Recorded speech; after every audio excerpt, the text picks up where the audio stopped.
ऐसा मत कहो पौत्र।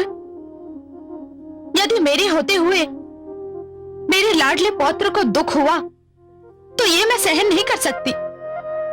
मैं अपने पुत्र प्रहलाद को तुम्हारे पक्ष में निर्णय देने के लिए विवश कर दूंगी।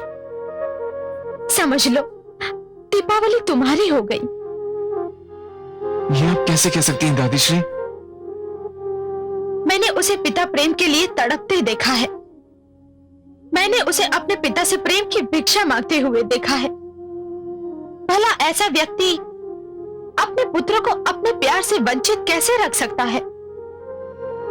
आपका तर्क मेरी समझ में आता है दादीश्री, किंतु पता नहीं क्यों मुझे विश्वास नहीं होता कि ऐसा ही होगा। ऐसा ही होगा पुत्र, विश्वास करो। माताश्री, जब राजमाता ने कहा है कि निर्णय तुम्हारे पक्ष में होगा, तो निर्णय तुम्हारे ही पक्ष में होगा पुत्र। मैंने जब सारी कहानी सुनी थी तो मुझे बहुत चिंता हो गई थी, परंतु अब राजमाता की बात सुनकर मेरी वो चिंता दूर हो गई। महाराज राजमाता से बहुत प्रेम करते हैं, वे उनकी बात कदापि नहीं टाल सकते। मैंने महाराज के रोम रोम से प्रसन्नता झलकते हुए देखी थी जब तुम युवराज बने थे पुत्र। और जब राजमाता ने तुम्हारा पक्ष ले लिया है तो महाराज को तुम्हारा पक्ष लेना ही होगा पुत्र। आपकी ये बात सुनकर माताश्री मैं संतुष्ट हो गया और दादीश्री से बात करके मेरे मन का बोझ हल्का हो गया। प्रणाम दादीश्री। आयुष्मान भव पौत्र। प्रणाम माताश्री। सुखी रहो मेरे लाल।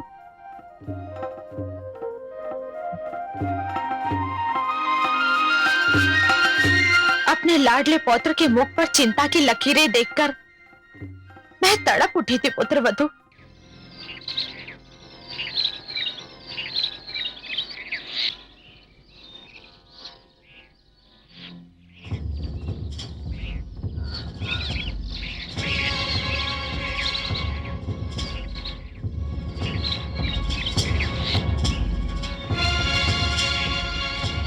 पिताश्री, ये भी लीजिए ना।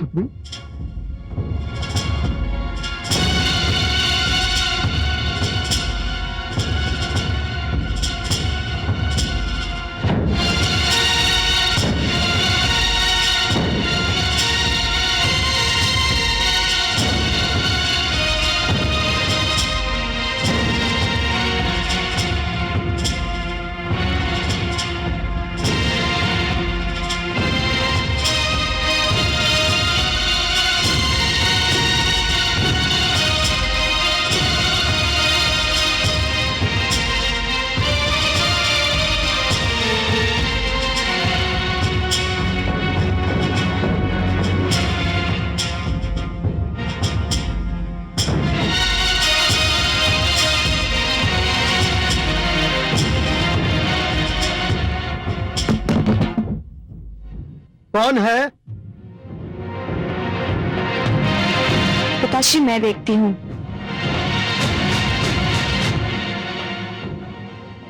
कौन है? कौन है? कौन था पुत्री? पता नहीं पिताश्री।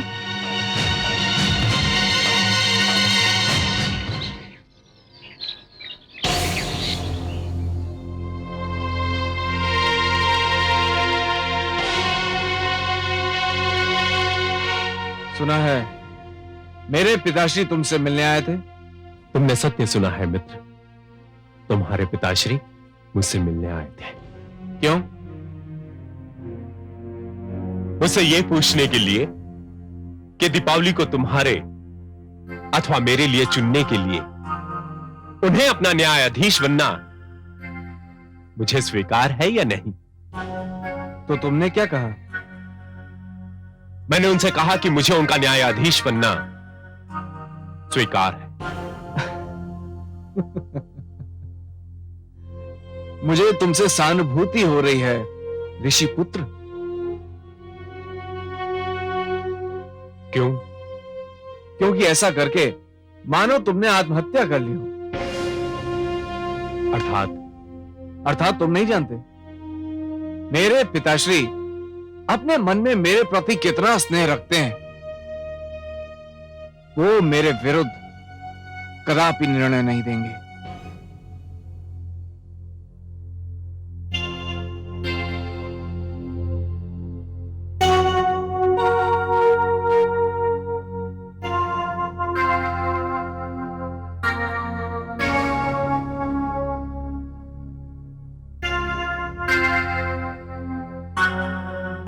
पुत्र,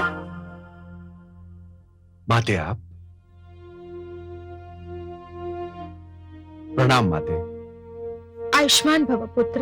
आपने क्यों कष्ट किया माते? कोई कार्य था तो मुझे बुलवा लिया होता। मैं तुमसे कुछ मांगने आई हूँ पुत्र। आप मेरे प्राण मांग लीजिए माते। मेरा जीवन तो आपके प्रेम का दिया हुआ दान है।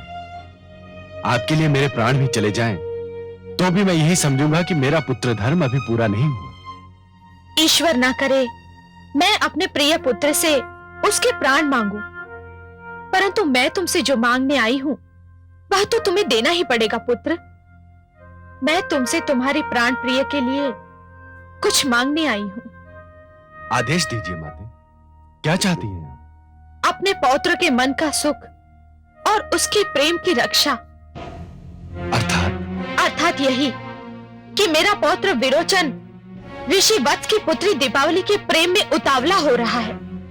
यदि उसे दीपावली ना मिली तो उसका सुख छीन जाएगा। और सुधनवा, वो भी तो किसी का पुत्र है ना माते?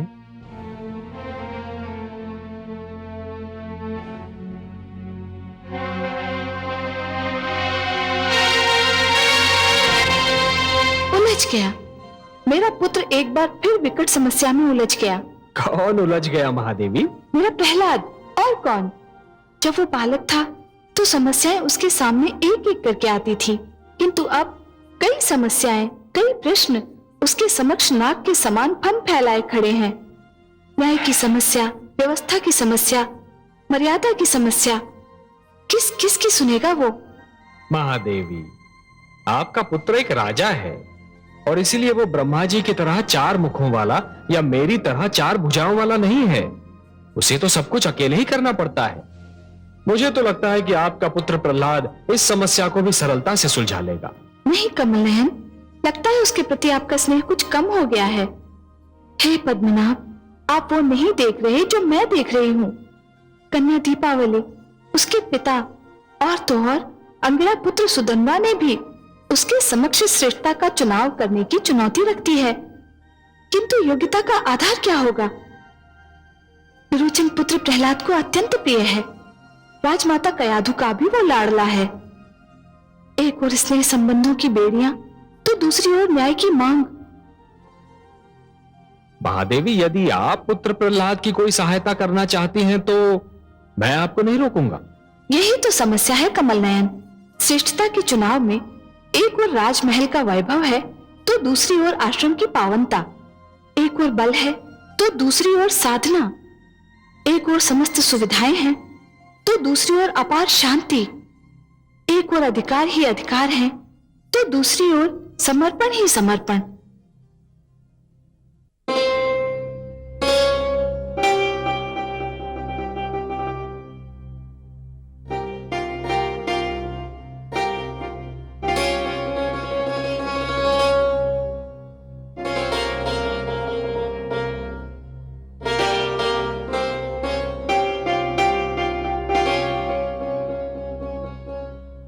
आप अभी तक सोई नहीं महारानी? मैं आपकी प्रतीक्षा कर रही थी स्वामी। आपकी आंखों से मुझे कोई प्रश्न झांकता दिखाई दे रहा है।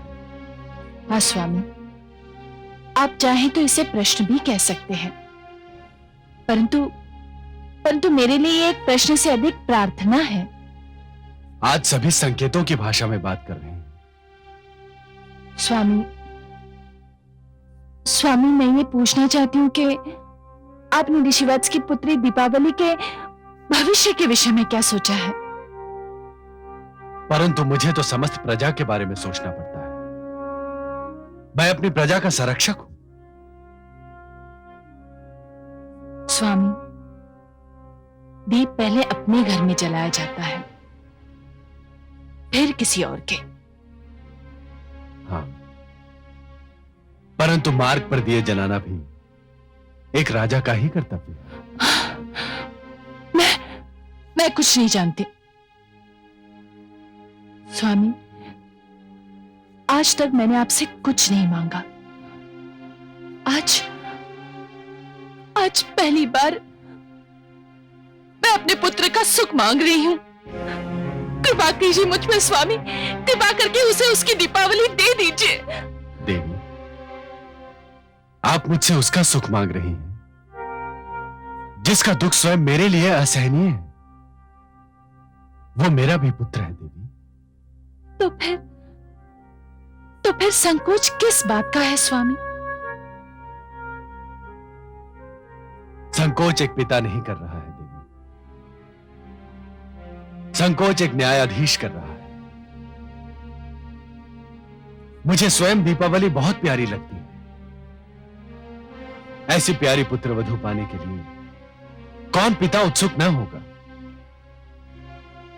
प्रेम मुझे एक ओर खींच रहा है और न्याय मुझे दूसरी ओर, और मैं किसी निष्कर्ष पर नहीं पहुंच पा रहा हूं।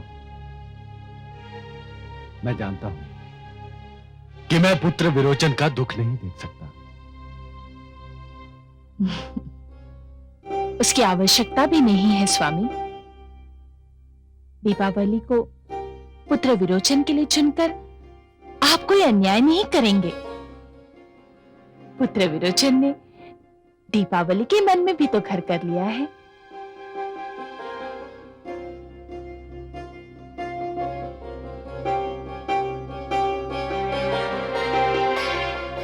मुझे सोचने दीजिए देवी, मुझे इस उलझन से निकलने का मार्ग ढूंढ लेने दीजिए। अवश्य सोचिए स्वामी, परंतु मैं जानती हूं अपने पिता के प्रेम को तरसा हुआ व्यक्ति अपने पुत्र को कभी नहीं तरसा सकता।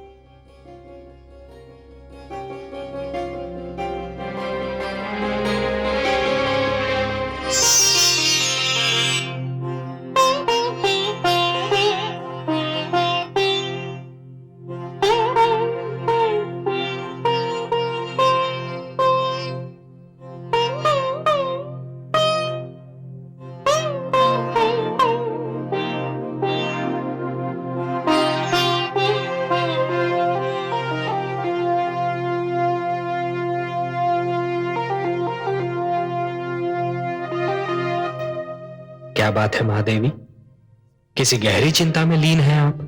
हाँ कमल नयन, मैं सोच रही थी कि न्यायाधीश का कार्य उस समय कितना कठिन हो जाता है जब उसके ही परिवार का कोई सदस्य आरोपी के रूप में उसके सामने हो। आपकी चिंता स्वाभाविक है, परंतु यही तो वो घड़ी भी होती है महादेवी जब ये पता चलता है कि न्यायाधीश की न्याय और न्याय प्रणाली पर कितनी आस्था और अटूट विश्वास है। वो न्याय को जीवन और सभ्यता का एक अटूट अंग मानता है या फिर आए दिन होने वाली साधारण घटना।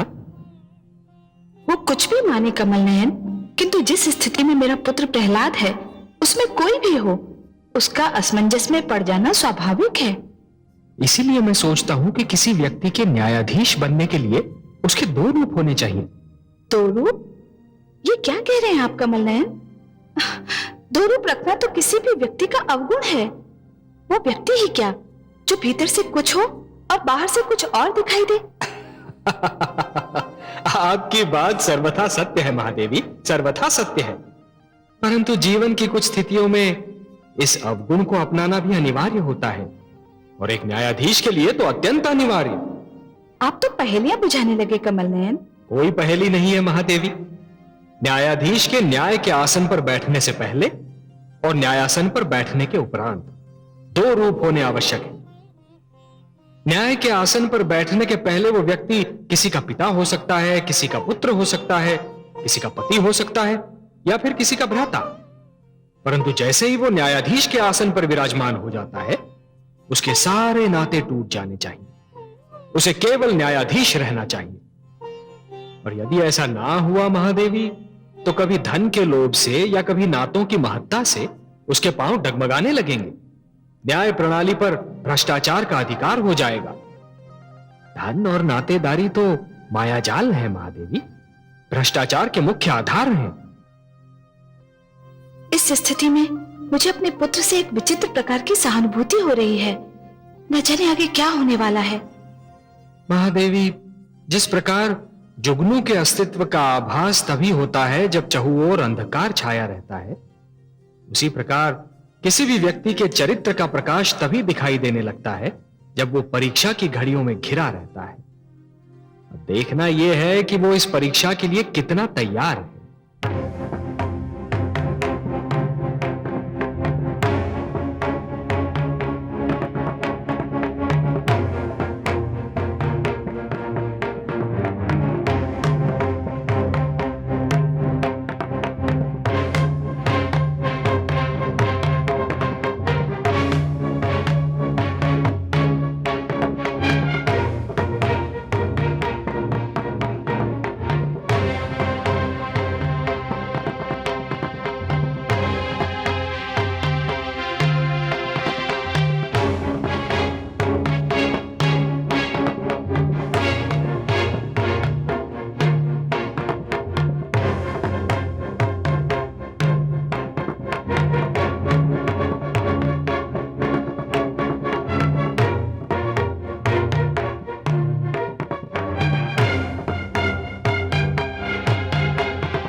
युवराज विरोचन पधार रहे हैं।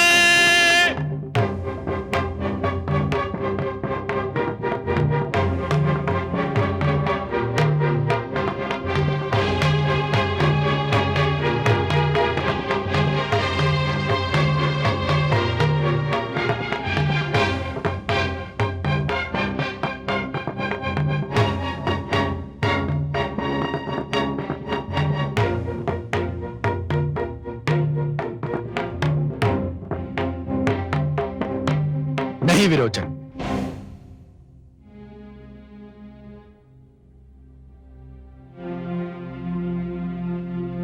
अभी आप इस आसन पर नहीं बैठेंगे।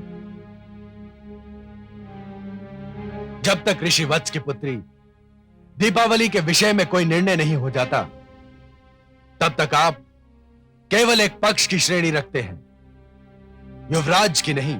मुझे आपत्ति है महाराज। मुझे भय है कि आप परंपराओं की अवहेलना कर रहे हैं। परंपरा अनुसार विरोचन का युवराज के रूप में अभिषेक किया जा चुका, किंतु मैं उस परंपरा को तोड़ चुका हूं। आपकी उपस्थिति में मैं ये कह चुका हूं कि निर्णय हो जाने तक युवराज के समस्त अधिकारों को स्थगित किया जाता है, क्योंकि वो इस अभियोग का एक पक्ष है और यही न्याय की मांग भी है। महाराज, न्याय की मांग यह भी है कि जब तक आरोपी पर लगाया गया आरोप सिद्ध नहीं हो जाता है, तब तक उसे निर्दोष और निरपराध समझा जाए। शास्त्रों के अनुसार भी जब तक यह सिद्ध नहीं हो जाता कि युवराज ने वास्तव में कोई अनुचित कार्य अथवा अपराध किया है, तब तक उन्हें युवराज के आसन पर बैठने से रोका नहीं जा सकता। मैं गुरु शुक्राचार्य से सहमत हूं महाराज।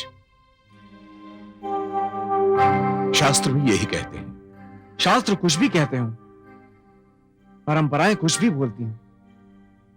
यदि मेरे पिताश्री ने कह दिया कि निर्णय होने तक मैं केवल एक पक्ष हूं, तो मैं केवल एक पक्ष ही हूं। यदि मेरे पिताश्री कहते हैं कि मैं इस आसन पर नहीं बैठ सकता हूं, तो मैं इस आसन पर नहीं बैठूंगा, ये केवल मेरे पिताश्री ही नहीं, मेरे सम्राट भी हैं।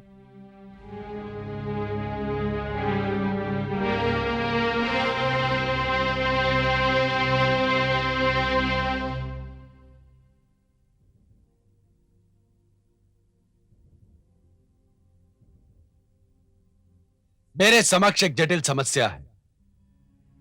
हे महापुरुषों, यद्यपि किसी कन्या के लिए वर का चुनाव केवल उस कन्या का अधिकार है, और ऐसा अधिकार है जिसमें कोई और हस्तक्षेप नहीं कर सकता,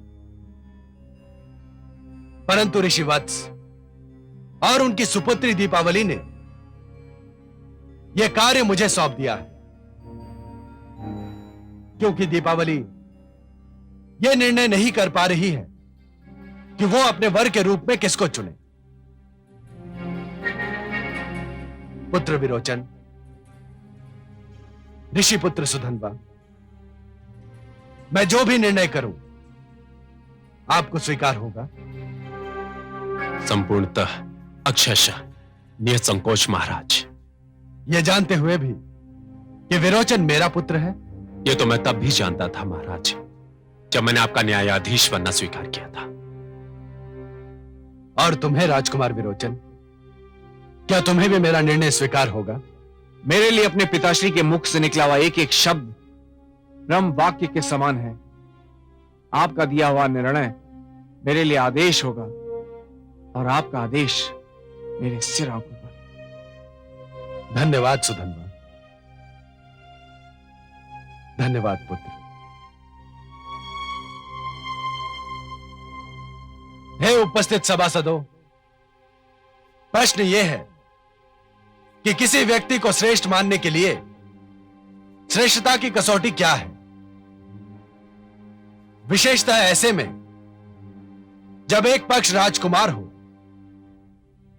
और दूसरा एक ऋषि पुत्र। मेरा अनुभव, मेरा अध्ययन यह कहता है कि ऋषि ही श्रेष्ठतम है, क्योंकि ऋषि राज की लालसा, सत्ता के लोभ और धन की इच्छा से मुक्त होता है, जो एक व्यक्ति के लिए यदि असंभव नहीं तो सरल भी नहीं। मैं आपसे सहमत नहीं हूं महाराज। क्यों गुरुदेव? इच्छाओं से मुक्ति प्राप्त कर लेना बड़ी बात है,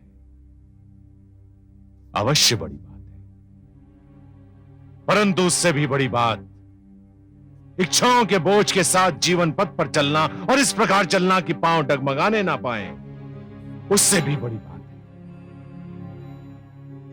राज मुकुट को ठुकरा देना यदि श्रेष्ठता है, तो ये जानते हुए कि राज मुकुट में कांटे भी होते हैं, उसे पहन लेना भी तो श्रेष्ठता का चिन्ह है।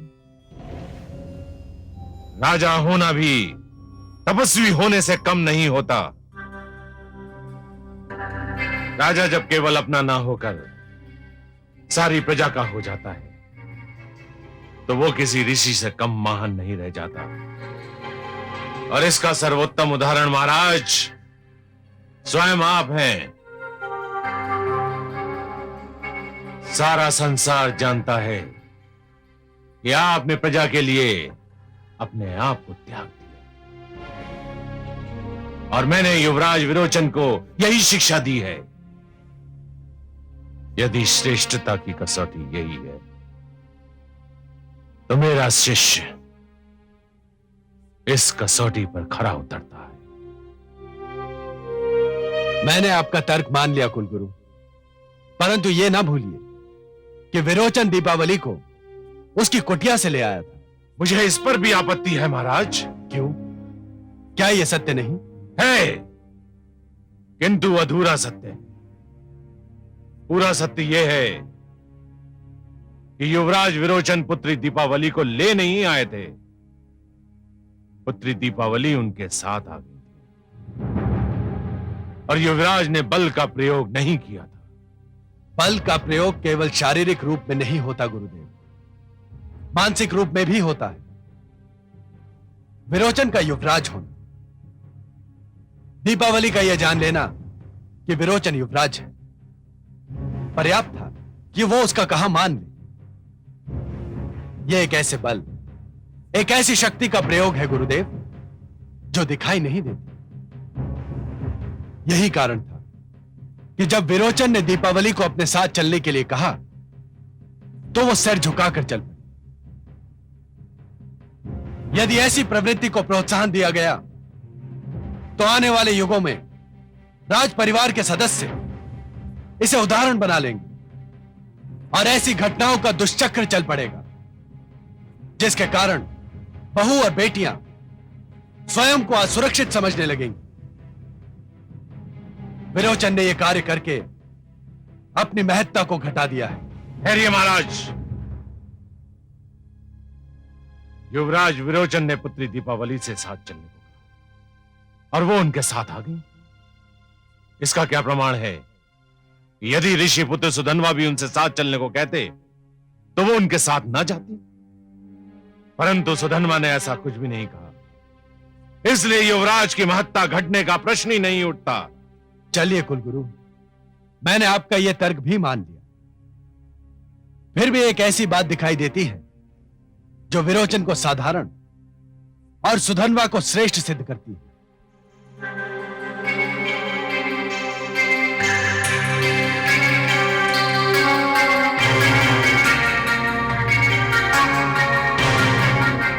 दीपावली विरोचन और सुधन्वा दोनों को भा गई थी और विरोचन उसे अपने साथ ले आया। कोई साधारण व्यक्ति भी ऐसा ही करता कि जो उसके मन को भा जाए उसे अपने साथ ले जाए। मुझे फिर भी आपत्ति है महाराज। दीपावली स्वेच्छा से युवराज के संग आई। तब तो सुधन्वा के श्रेष्ठ होने का एक और प्रमाण मिल गया। आप क्या कहना चाहते हैं? आपके कहने के अनुसार यदि दीपावली स्वेच्छा से विरोचन के साथ चली आई थी तो कोई साधारण व्यक्ति होता तो उसके चरित्र पर संदेह भी कर सकता था। किसी कन्या के चरित्र पर संदेह कर उस पर लांछन लगा दे, उस पर किसी प्रकार का आरोप लगा दे, उसका भविष्य और जीवन नष्ट करने के लिए पर्याप्त है। साधारण व्यक्ति ऐसा कर सकता था, परंतु जब मैं सुधन्वा से मिला तो इस घटना के कारण मैंने उसके माथे पर एक बल भी नहीं देखा। उसके नेत्रों में देवी दीपावली के चरित्र पर संदेह की एक हल्की सी झलक भी नहीं दिखाई दी। नारी के चरित्र पर यह अटल विश्वास, उसकी स्वतंत्रता का यह आदर, उसके अधिकारों के प्रति यह सम्मान ऋषि पुत्र सुधन्वा को युवराज विरोचन से श्रेष्ठतम सिद्ध करता है।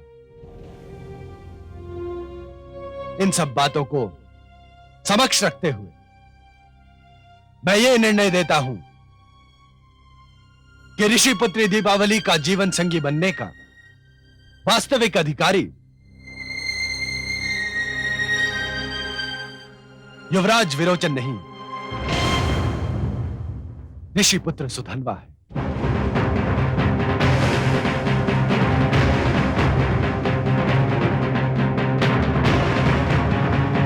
बधाई हो मित्र, बधाई हो।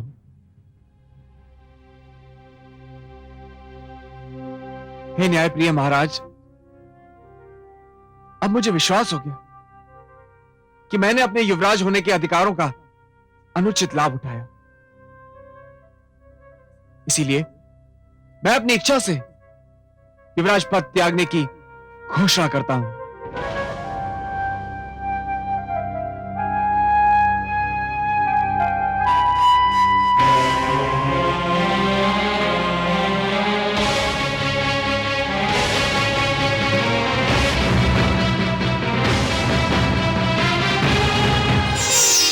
कमल नयन, कहिए देवी। धन्य है आपका पुत्र प्रहलाद, धन्य है। आज सारे संसार के साथ साथ मुझे भी उस पर गर्व हो रहा है। और क्यों न हो, जब कोई संतान किसी बड़ी परीक्षा में पूर्ण अंकों से उत्तीर्ण होती है तो माता पिता की प्रसन्नता देखने योग्य होती है महादेवी। हाँ पद्मनाभ, आज प्रहलाद ने जो कर दिखाया उससे आने वाली पीढ़ियां प्रेरणा लेंगी। उसने ये सिद्ध कर दिया कि राजधर्म के समक्ष पितृधर्म, पुत्र धर्म और पति धर्म कुछ महत्व नहीं रखता। न्याय के आसन पर बैठकर राजा केवल न्यायाधीश ही होता है। हाँ महादेवी, आज यदि प्रहलाद ने अपने पुत्र विरोचन के पक्ष में निर्णय दे दिया होता तब भी कोई उस पर अविश्वास नहीं करता, सभी उसे स्वीकार कर लेते। परंतु हमारे पुत्र प्रहलाद ने आज लोगों के उस विश्वास की रक्षा की है जो राजा बनाते समय लोगों ने उस पर किया था। उसने लोगों के विश्वास को टूटने नहीं दिया महादेवी। इस उपलक्ष्य पर मैं उसे बधाई देना चाहती हूँ। तो हम दोनों को चलना चाहिए, चले?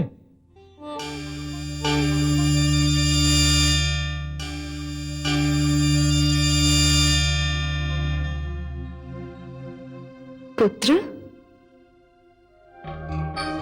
प्रभु,